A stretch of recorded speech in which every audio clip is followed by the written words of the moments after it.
Hey everybody, it's me, Miles, at Teach Me Music Academy, and today we're going to be learning about analytical listening skills. So, how do you experience music, or sound for that matter? With your ears, right? With these things right here. You listen. So, you should be using these things also when you play as well. So when you're creating music, you need to be actively listening to everything you're doing. You can't just sort of, like I've said before, play the right notes in the right order without, giving it any further thought than that.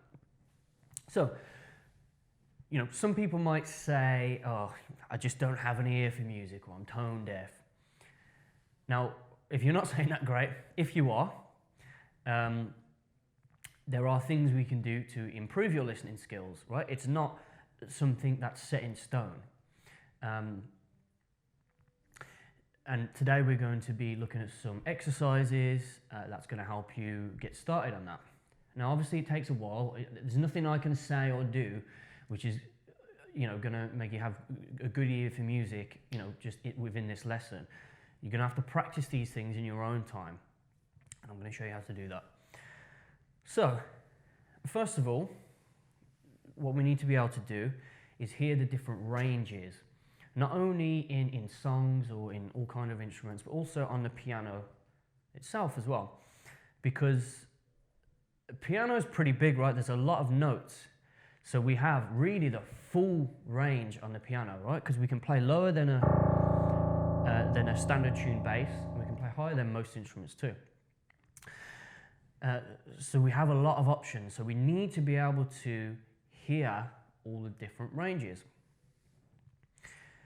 So how you can practice that then, it's dead simple. Take one note, have a listen to that. Is that high or low? That one's high, and this one is low, right? You've got the high notes on the right-hand side and the low notes on the left-hand side, and then you've got the mid-range just in the middle, right? Low range, mid-range, high range.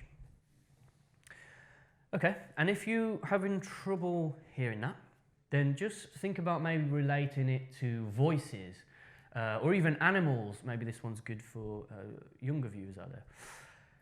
So think of an animal then that would have a high-pitched voice, or a high-pitched sound, I guess. Okay, what about a mouse? Squeak, squeak. Right? A mouse has a high-pitched squeak, right? A mouse isn't going to sound like this. Squeak, squeak. If you hear that under your floorboards, yeah, I'd be worried. So, that's one way of starting to understand the difference between high and low pitches. Okay, let's actually think about an animal with a low-pitched noise then. What about like a big dog, right? Ruff, ruff, ruff, ruff, ruff, ruff, right? Or an elephant, right? Okay, let's think about characters then. So let's go back to the high note. Let's think of a cartoon character that has a high voice. What about Mickey Mouse, right? Another mouse again. Ha ha, Mickey Mouse, ha ha. Right, that's got a high voice. He doesn't speak like, Mickey Mouse, I'm Mickey Mouse, right? That's not right. What about a character who has a low voice? So the first one that comes to mind for me is the Hulk, right? Hulk smash, right? He doesn't go, Hulk smash. It's not very intimidating, is it? So, right, that's one way you can start. And from there, try to relate that to the piano. Okay, so I'll do a quick exercise now. I'm going to play a higher note, a middle note, or a low note. Oh, and by the way, the middle notes, you can think about it as just like a normal talking voice. Hello, my name is Miles, and I'm doing a video right now. This is just kind of a mid-range talking voice, right? So I want you to look away, and without looking, tell me whether I'm playing a high, a middle, or a low note. Okay, here's the first one.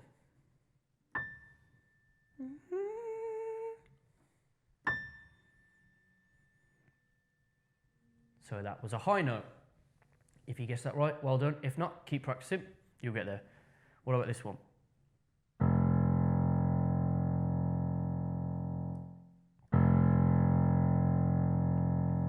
That was a low note. And this one.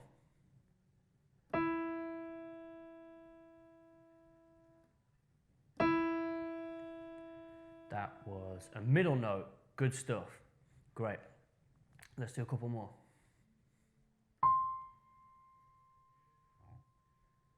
That was a high note. That was also a high note, a little bit higher than the first one, but all in the high range.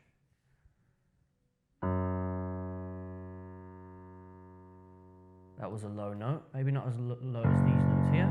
Again, still in the low range. Last one.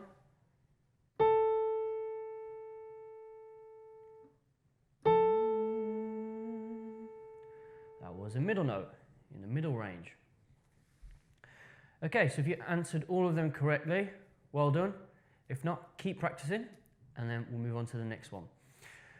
So the next thing to do then is to compare the difference between two notes. So in music, this is what we call relative pitch, which is the ability to be able to hear the distance between two notes. Now what we're going to do for this one is I want you to tell me whether the second note I play is higher or lower. So for example, like this. Here's the first note. And here's the second note. So the second note is higher, right? If the second note was lower, it would be this side. Okay, hopefully that makes sense. So here we go. Without looking, tell me if the second note is higher or lower. Here's note 1. And here's note 2.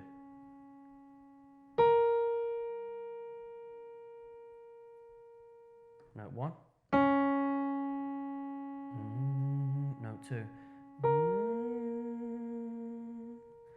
So that second note was higher. Okay, let's do another one. Note 1. Note 2.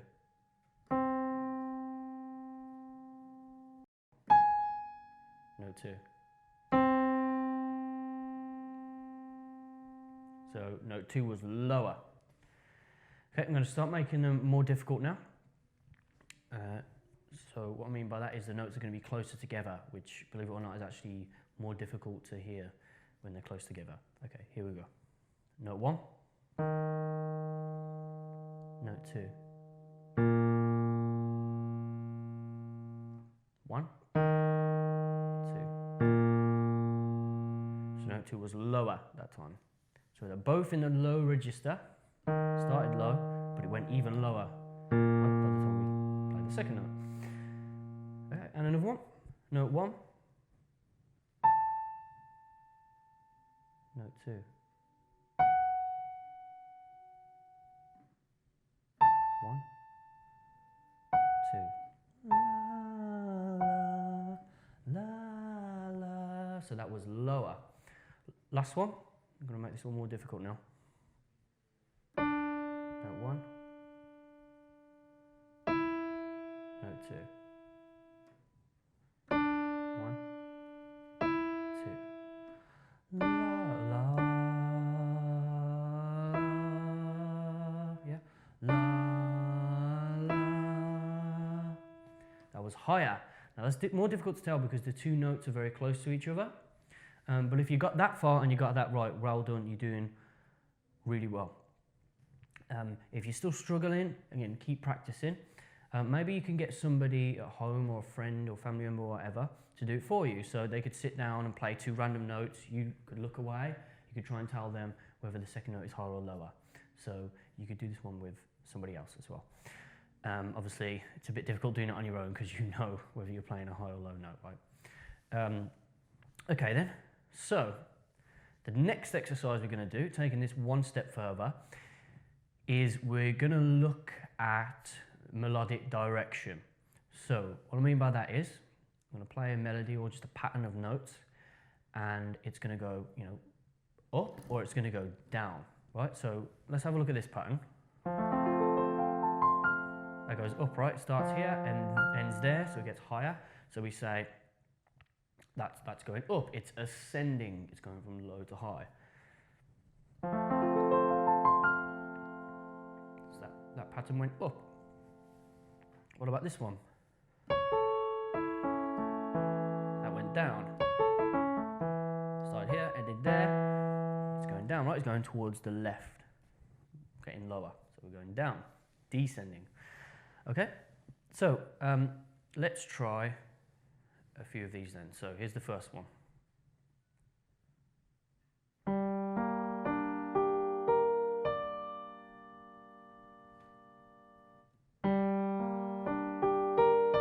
It starts here, ends there. So that one was going up. What about this one?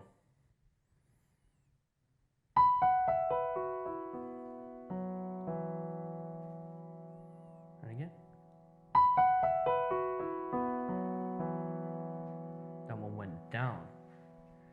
Okay, so let's play some more interesting patterns now. So these are going to be more melodies and patterns. So, you know, some notes might go up and down, but there's going to be a general direction, right? So I might do, you know, most of the notes will go down, but maybe one note goes up. But what I want you to do is listen to the general direction of the melody. Is it a descending melody or is it an ascending melody? So here's the first one. So it starts here, ends there, right? So that was a descending melody, right? Mostly. Okay, what about this one?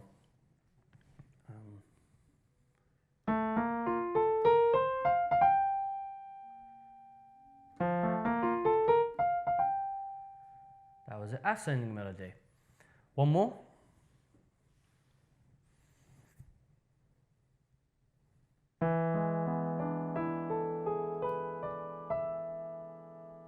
Okay.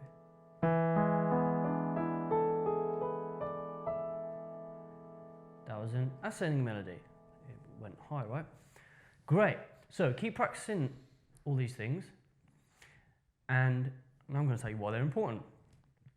Because you need, when you're figuring out a melody in a song, you need to be able to hear which register it's in. Do you play the melody here? Do you play it here? Do you play here? Right. Do you play it at two places at once? Etc. And then you need to be able to hear the relationship between the notes, right? Right, those last two notes went down, right? Started here and it went there. So you need to hear the direction too, right? That mostly descends, but maybe if it went like this, that obviously descends, right? It goes down. So it's really important to take these basic skills and then use them when you're figuring out melodies.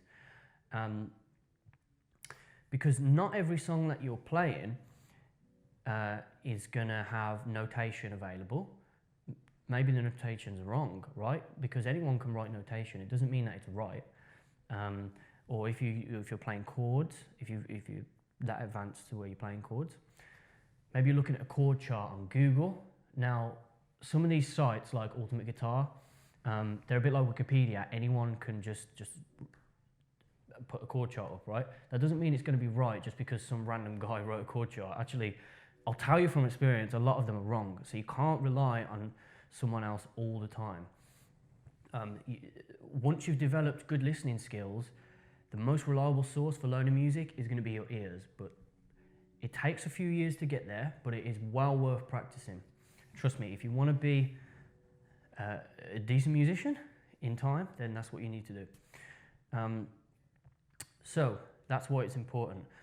Also, on piano specifically, a lot of the times we play vocal lines. So if we're not playing with a vocalist or we don't sing ourselves, and we want to play the melody over the top, well, you need to be able to hear, right, the melodic direction, So you need to be able to figure out, you know, the melody goes down here, it goes up here, etc., whatever.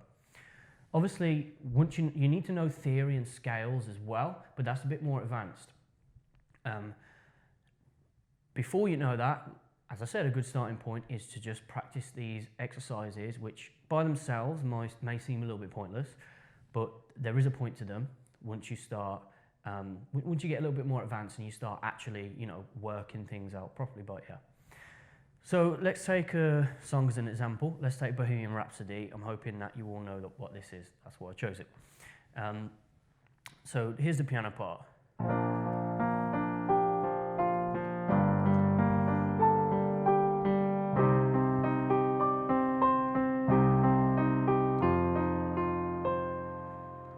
So that's cool, but if no one's singing, there's nothing happening melodically, really.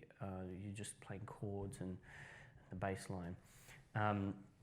So what would the melody be to that then? So I'll give you the first note, it's a D.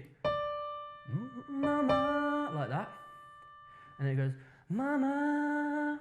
Okay, does that go up, down, or is it the same note? Mama. Let's take away the words. That's the same note 2 times, right? If it went up, it would be like, mama. If it went down, it would be like, mama. Something like that, right? But it's the same note, mama. So that's going to be D again. And then, mama, just. So that one went down there. Mama, just. Oops. There you go. So as you see, sometimes it's a little bit of trial and error. I literally just made a mistake, and then I could hear that it was the wrong note. So I went, okay, it's a bigger jump than that. Okay, it's a third, right? Mama just killed a man.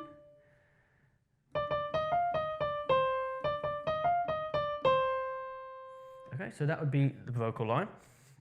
And then you know, once you get good at working out vocal lines, you can incorporate it into the piano part, and this is very advanced, but I'm trying to show you the end result of practicing the exercises we spoke about.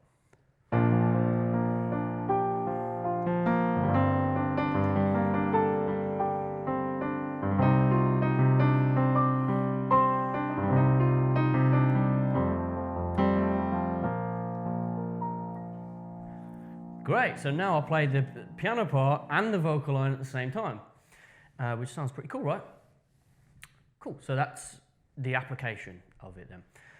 So then let's talk about something else. So another thing you need to practice when you're actively listening to what you're doing is you need to practice listening to all the different elements of music as you play them. So if you're not sure what I mean by elements of music, go and check out the Elements of Music video and come back to this maybe. But basically the elements of music are, you know, things like our phrasing, tempo, rhythm, stuff like that. So all you know, besides hearing the melodic direction and playing the right notes, you also need to be listening out for, do I need to play this loud or quietly? So that's your dynamics right there. Do I need to play it fast or slow? Tempo. Do I need to play long or short notes? That's your phrasing. And that one is really important when you're playing vocal lines, because basically in phrasing, if you haven't watched that video yet, phrasing is either short disconnected notes or long held notes, right? So Bohemian Rhapsody, he sings mostly long notes, right? Mama just killed a man. He doesn't sing it like, Mama just killed a man. That's not right, is it? Doesn't sound right. You wouldn't play it like this.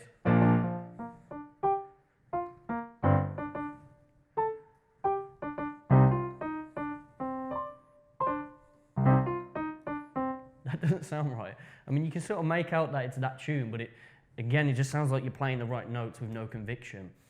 So really important that you listen out to those things. One way you could practice that is just when you're listening to a piece of music, just do a little checklist. Just sort of go, is it loud or quiet, or is it, you know, can be in between, you know, sort of medium volume. Is it fast or slow, or somewhere in the middle? They're using long notes, short notes, a mixture of both. What's the rhythm? Can you clap the rhythm out? And we'll get into that more in the rhythm video. And just listening out to all these extra things is a good starting point. Okay, and my last point then is for keyboard players specifically. So if you've got a keyboard and you want to play in bands, it's really important that you know all the different sounds at your disposal. So what you don't want to do is rock up to a gig or rehearsal and only ever play piano parts.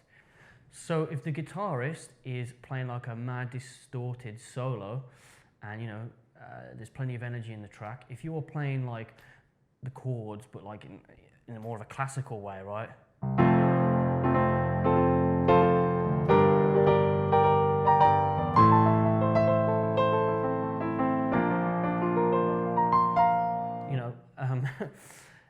That's not going to sound very cool. So you might want to think about the way you play them and also the sound you use. The piano might not sound right for certain songs. Maybe it'd sound better with like a string pad or like an organ pad or something like that.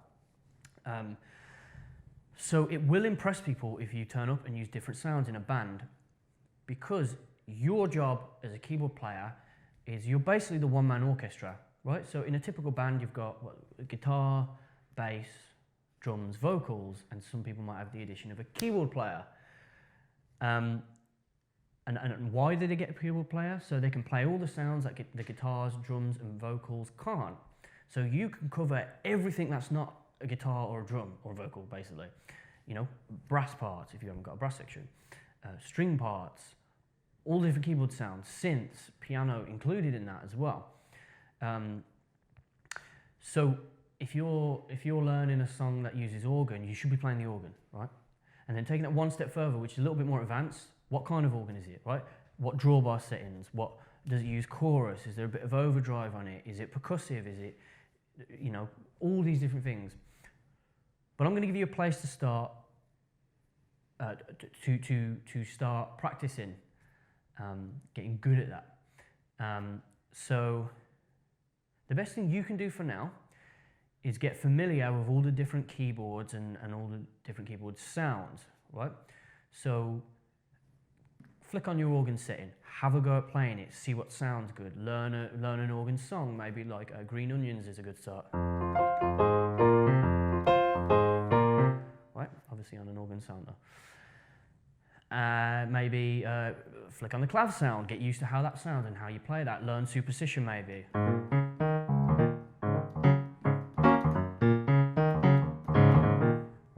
Learn how to play these different sounds, and then the next step would, once you know how they sound and how you relate that sound to which instrument it is, which keyboard instrument, then have a listen to that in the context of a song. So, if you're walking around doing your shopping and a song comes on the radio, you could do this at any time, right? You just listen and go, okay, what keyboard parts are in there? We've got some strings, there's some brass in there that I could do, oh, here's a piano here, here's a synth, whatever, right? Identify them, pick them out, and that's a good place to start, and that's keyboard specific. And obviously you have to do all the other things we mentioned as well, working out the melody, and all that good stuff. Okay, great. So that's my tips for starting to develop your ears, right? So understand the different registers and how they sound and identifying them. Be able to hear the difference between two notes. Is it going higher? Is it going lower? Be able to hear the direction of a melody. Is the direction going up? Is it going down? And then be able to hear the direction of a vocal melody and potentially even have a go at trying it out on the piano. And then for a keyboard player, make sure you can hear all the different sounds. Oh, one more. I've got one more for you. Be able to hear all the different elements of the song as well. So not just the melody, we're talking about tempo, phrasing, etc., etc. So if you do all those things and practice all those things, you will get good at listening actively as you play, which is really, really important. So hopefully that explains it all. We will get into more advanced listening skills in future courses, so looking at chords, hearing different scales, etc., etc. But for now, that's a really good starting point. So make sure you practice all these things. I hope that's a good overview and a good start for you. And thank you for making it this far. Well done if you did. And I'll see you in another video. Cheers, guys.